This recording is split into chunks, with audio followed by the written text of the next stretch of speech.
Hi guys, ভাবি গুণি বহি আছোঁ যে আজি কিহৰ ওপৰত ভিডিঅ' বনাওঁ। এই বুলি মোবাইলটো চাওঁ যে মোবাইলটোৰ নেট নাই, বা টিভিটো চাবলৈ অন কৰিছোঁ যে টিভিটোত ছিগনেল নাই।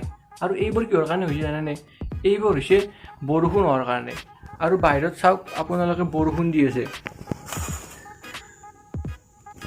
এই বৰষুণ আহিলে আৰু মোবাইলৰ নেট কিয় শ্ল' হয়, বা টিভিটো কিয় জিলমিল কৰে, বা টিভিৰ ন' ছিগনেল কিয় দেখুৱায়, তো তাৰ ওপৰত ভাবি গুণি আজি ভিডিঅ'টো আৰম্ভ কৰিব চেষ্টা কৰিছোঁ। ব'লক ভিডিঅ'টো আৰম্ভ কৰোঁ। বৰষুণ আহিলে আমাৰ নেট শ্ল' হয়, আৰু বৰষুণ দি থকা সময়ত আমি যদি বেলেগ এজন মানুহক সুধোঁ যে আজি নেট কিয় শ্ল', তেতিয়া সেই মানুহজনে ক'ব যে বৰষুণ দি আছে তাৰ বাবে নেট শ্ল'। আৰে বৰষুণৰ লগত নেটৰ কি সম্পৰ্ক?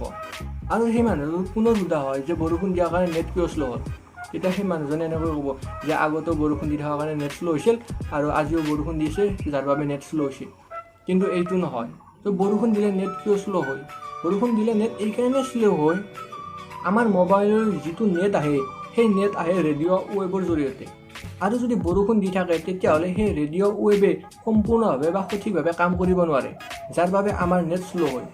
আৰু যদি ৰেডিঅ' ৱেভে এটা বস্তুৰ পৰা আন এটা বস্তুলৈ সেই ডাটাসমূহ প্ৰেৰণ কৰিব নোৱাৰে, আৰু এই প্ৰেৰণ কৰিব নোৱাৰাৰ একমাত্ৰ বাধা হৈছে সেই বৰষুণ। আৰু বৰষুণৰ পানীৰ ঘনত্বটো বেছি, যাৰ বাবে সেই ৰেডিঅ' ৱেভে সম্পূৰ্ণভাৱে কাম কৰিব নোৱাৰে। আৰু যদি ৰেডিঅ' ৱেভে সম্পূৰ্ণভাৱে কাম কৰিব নোৱাৰে তেতিয়াহ'লে আমাৰ নেট শ্ল' হয়।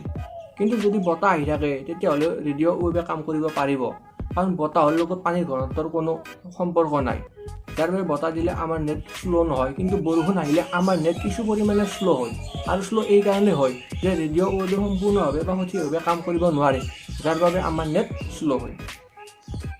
আৰু বৰষুণ দি থাকিলে আমাৰ মোবাইলসমূহে যেনেদৰে ৰেডিঅ' ৱেভৰ জৰিয়তে সম্পূৰ্ণভাৱে কাম কৰিব নোৱাৰে, আৰু ঠিক সেই একেদৰে আমাৰ টিভিসমূহে কাম কৰিব নোৱাৰে।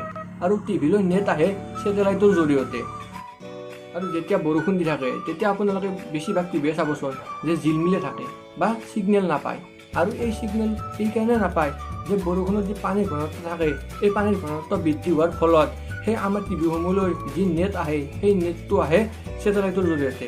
আৰু এই নেট অহাত সেই বৰষুণৰ পানীৰ ঘনত্বসমূহৰ বাবে ছেটেলাইটে কিছু বাধা পায়, যাৰ বাবে আমাৰ সেই টিভিসমূহলৈ ভালকৈ বা সম্পূৰ্ণভাৱে নেট আহিব নোৱাৰে, যাৰ বাবে আমাৰ টিভিবোৰ ন' ছিগনেল মাৰি থাকে বা জিলমিলকৈ থাকে।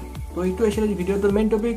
যদি ভিডিঅ'টো ভাল লাগিছে তেতিয়া লাইক কৰিব, কমেণ্ট কৰিব, শ্বেয়াৰ কৰিব, লগতে মোৰ এই চেনেলটো ছাবস্ক্ৰাইব কৰিব। তো আজিলৈ বাই।